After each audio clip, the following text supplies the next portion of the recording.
how's it going? I've got an extremely special guest on the show. You know him, you love him, Mr. Scott Elliott from Chernobyl Studios, way over there in Ukraine. Hey, how's things over in radioactive land, Scott?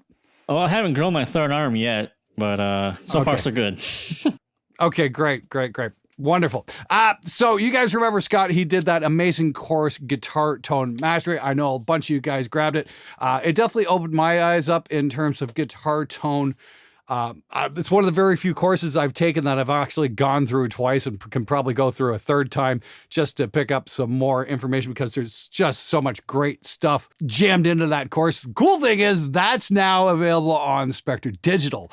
So yeah, that's pretty cool. I just want to welcome Scott over to the whole Spectre Digital team. Hi, Scott. Welcome aboard. Applause. Thank you very much. There we go. That was a tip for the editor, by the way, Adam. In case you... Yes. Please put applause there. Cool. Adam Steele from Hot Pole Studios, of course, is editing this thing. Adam's editing absolutely fucking rules. We're super happy to be working with Adam as well. Anyway, so Scott did Guitar Tone Mastery. He also did Mixing Extreme Metal, which was really great. And you've also got your drum programming course up on Spectre Digital, which just came out not too long ago as well. And now you've got a brand new one for all you beginners out there. What's it called? Yes. Mixing. It's called Yes? Song. What the fuck kind of a name for a course is that? Yes. Hey, if a band can name themselves Yes and be successful, why not a course?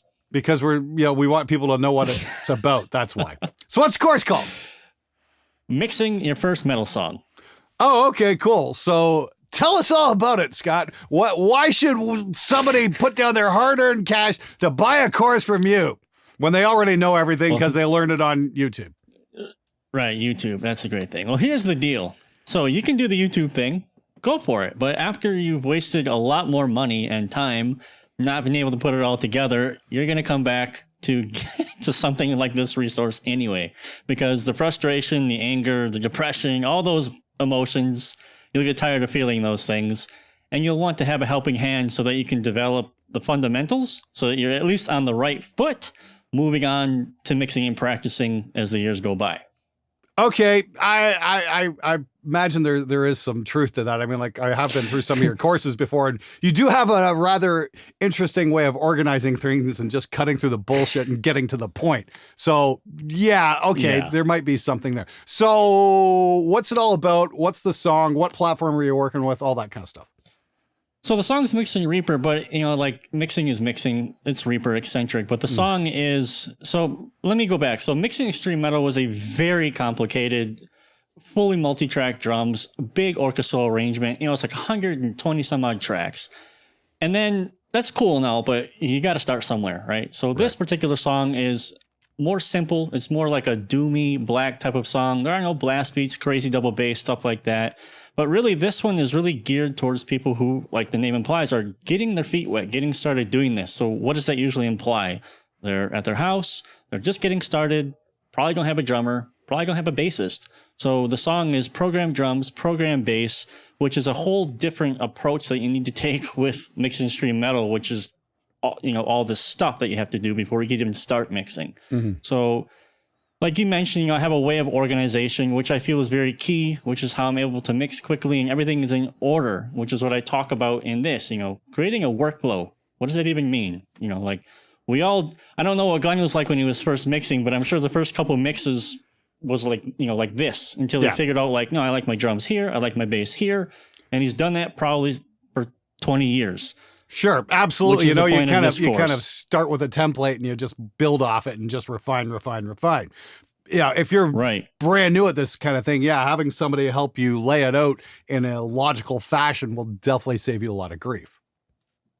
Well, it's more than, so it's just like Guitar Tone Mastery. Like I could just tell you what to do, but I'm explaining you want to do this.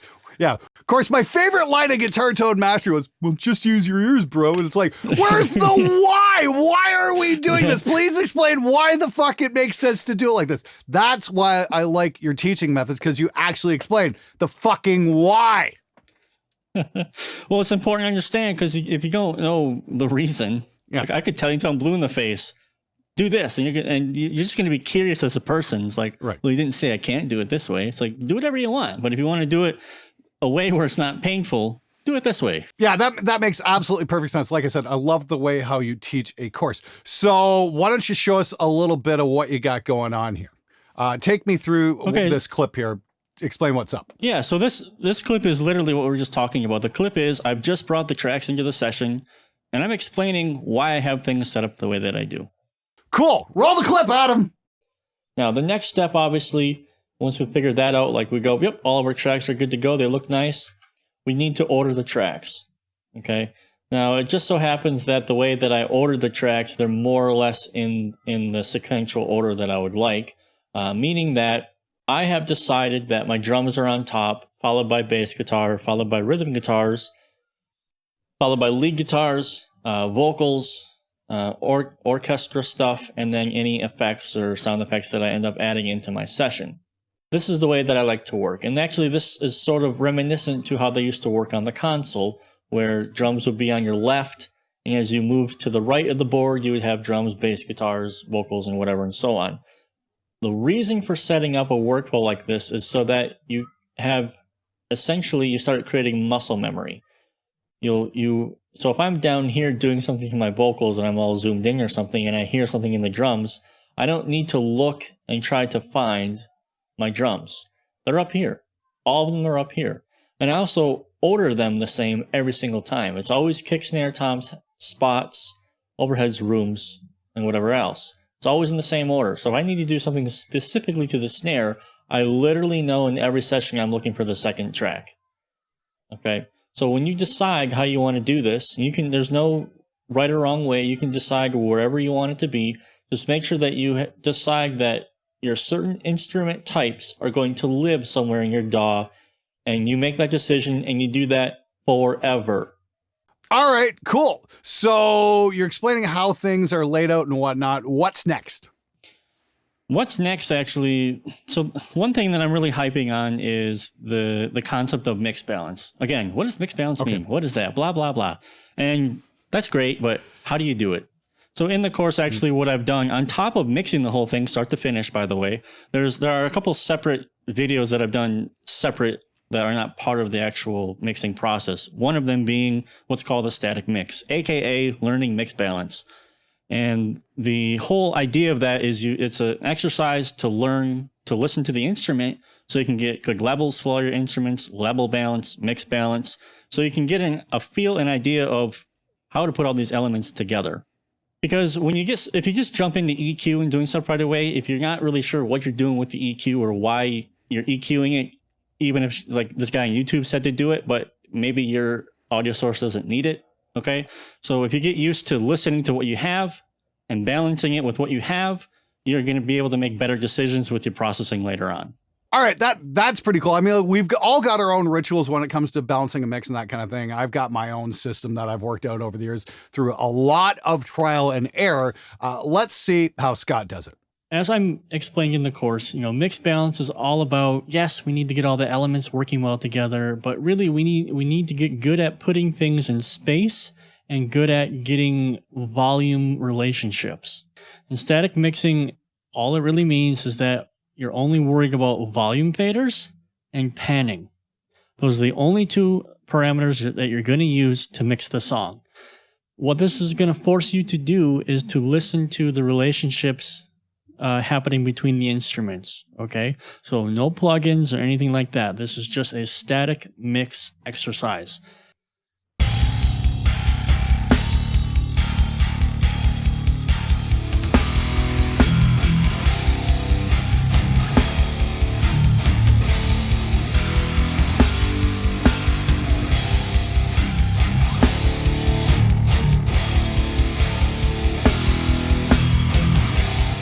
Okay, as you can see, we're just with a little bit of panning and volume manipulation, we're already getting the mix to sound quite nice.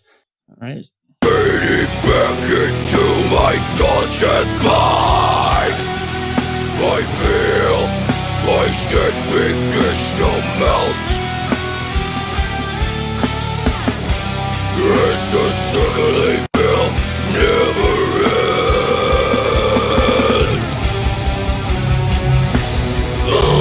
Daring flesh what's going to happen here, right? You're going to get good at balancing a mix, okay? Now, it's not really a coincidence that when I play this, I still return. What's up? I end up being at around -6 dB, okay? And I promise you, I was not looking at this at all. It's just I've gotten so used to hearing music at a particular level that internally I understand, okay, we need to be around here. And that is just from mixing thousands of songs, okay? And years and years and years of practice. All right, so that's cool. Now, you were just telling me a little bit about some cool stuff you don't have to do when it comes to working with some of the programmed elements. And I got to admit, I'm kind of green with this sort of stuff because I really don't do the whole programmed drums and bass thing. I work with musicians and hire them on to come onto the show and all that kind of thing. But what exactly is your point here?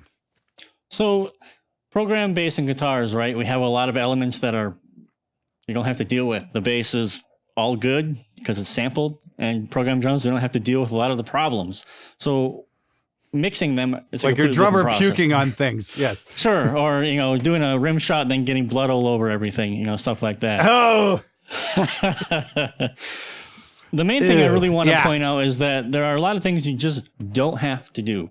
You don't have to do certain processing moves when you're working with program instruments, and I go over that in this course. If you got programmed drums and bass, you can still get your feet wet. You can get an idea of how to process things, but you don't need to do insane parallel compression. You don't need to do insane compression in general on these things. Bass, you don't need to do insane compression on bass because the performance is uniform, because it's sample, all these different things. So I talk about what you really actually have to concentrate on and how to get good sounds on them to manipulate just where you need to get it to work in your song. Yeah, I get what you say about the not having to compress a program bass. I mean, like, compression is there to, regulate the amplitude of a signal. And I mean, like, going back to one of my earliest courses actually was mixing math rock. Tony Franklin was the bass player on that. He was the guy from The Firm.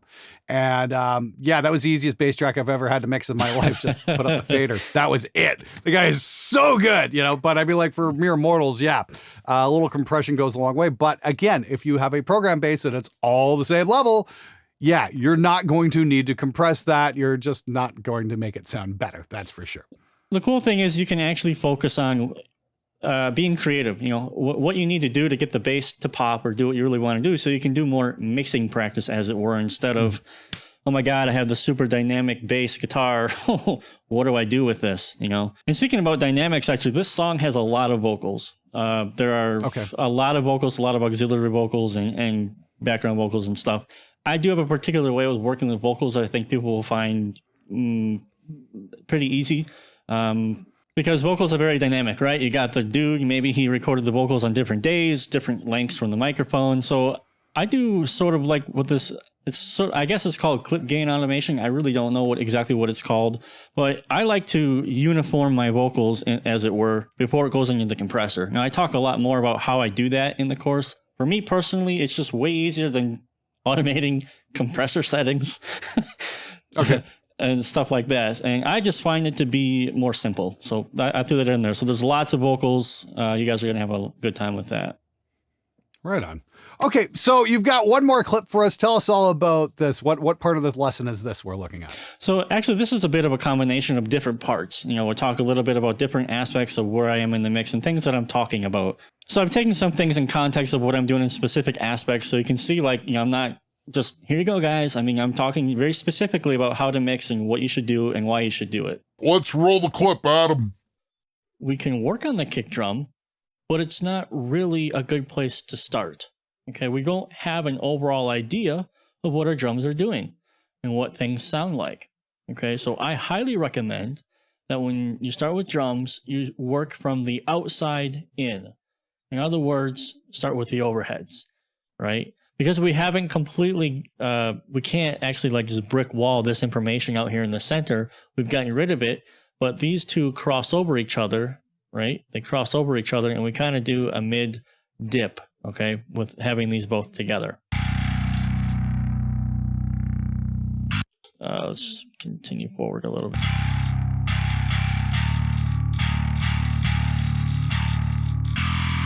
We have the ability to manipulate the low end by itself as well as the grind by itself. So if we like the low end, but we don't want any grind,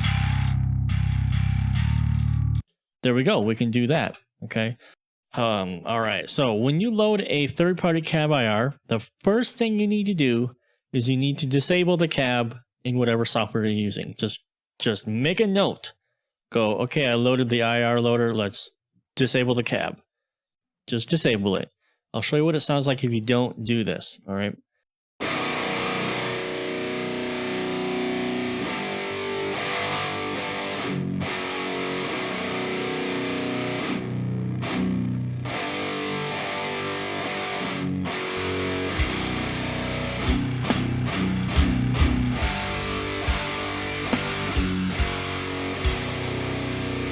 What I have found the best thing to do here is to equalize the performances volume-wise as best as I can before I run them into a compressor. And what I have found is that by doing this, the compressor has to work less. And with the volumes going into the compressor, they are more even. And it's just easier to find a compressor setting where you don't have large jumps in dynamic of vocal volume, okay? A big mistake that a lot of people make is that they have any kind of keyboards or orchestral things way too loud in the mix. Because again, this particular song has these orchestral elements in it, but we don't want the orchestral elements to overtake all of the other melodies that are happening. Way too loud, right? So same thing. Let's just bring all these faders down and let's mix them in while the mix is playing.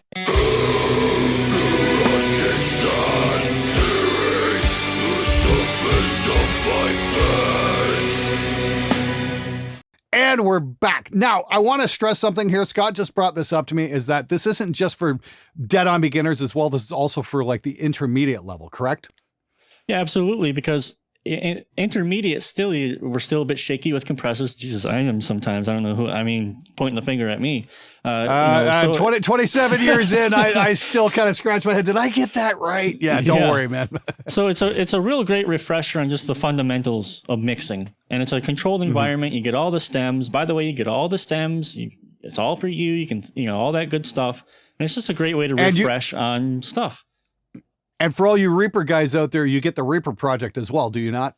You get them. You get my actual full Reaper project, so you can open it up. I mean, provided you have the plugins and whatnot, but you get all that.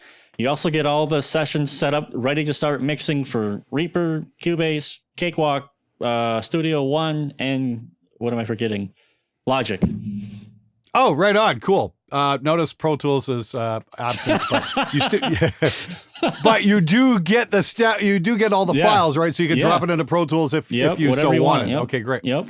If you're one of those poor people who got Pro Tools first. I don't even know if all the stems would fit in Pro Tools first. Oh, yeah, good point. That in that case, just grab a copy of Reaper. Reaper. Reaper rules. There's a reason why, but that's not professional. Oh, shut the hell up. Yes, you can get professional results with it, and it won't break the bank. The guys who wrote Winamp back in the day and sold it for a metric ton of money, so they really don't need to get rich off it. So $1 they're or two, already they're already swimming in vast pools of currency. So they just put that out because they wanted to help the world. They are literally like in the DuckTales. They're literally like the guy who dives into the coins in his vault and swims. That's exactly what I was thinking of. Yes. That's funny you mentioned that. That's exactly what I was thinking of. Okay, so speaking of money, so Scott, unfortunately has to eat and feed his wife and child, so he can't give it away for free. Okay, so just looking at the prices here, regular price on this course will be $97, but we're having an introductory sale for the next 10 days at $77. So if you want to grab it, you can follow the link on the description below. Head on over to spectredigital.com. Check it out, grab it, and get your mixing skills up to speed, especially if you're a beginner. This is definitely going to help you out, or an intermediate guy as well. This will definitely help you wrap your head around things like working with programmed drums and bass, but also a lot of vocals, which is really cool. Now, just to make things super interesting, we're also going to have a couple of bundle deals on sale for the next 10 days as well. Ooh. I wrote this down, so I didn't screw this up. So we're going to have mixing your first metal course plus mixing extreme metal as a combination, and that's going to go for $147 for both of them. But wait, there's more. If you act now, you can get all 4 of Scott's courses for only $297. That means you're going to get mixing your first metal song, mixing extreme metal, metal drum programming mastery, and guitar tone mastery, all in one package for only $297. And I'm trying not to laugh at Scott's faces. Thanks, Scott. Seriously though, most of these courses go for like $150 or $100. So you're going to save yourself quite a bit of cash if you get the whole package. And that's going to be available for the next 10 days only. It's just kind of like, hey, Scott's got a new course. Let's offer this all up to everybody to grab it because they're freaking amazing. I highly recommend checking it out. And like I said, guitar tone mastery is one of my absolute favorite courses ever. There's just so much great information in there. If you guys haven't checked it out, I'd highly recommend getting it. But once again, if you're just starting out or kind of intermediate and just want to kind of develop your skills a little bit more, maybe get your confidence level up, check out Mixing Your First Metal Song. Scott, thanks so much for being on the show. It's always a pleasure. And like I said, those sales going to be available for the next 10 days. So if you want to grab it, follow the link in the description below and grab it while it's on sale because the sale's not going to last much longer. Anyway, thanks again for watching, and I'll see you guys back here next time. Till then, let's make some great music together.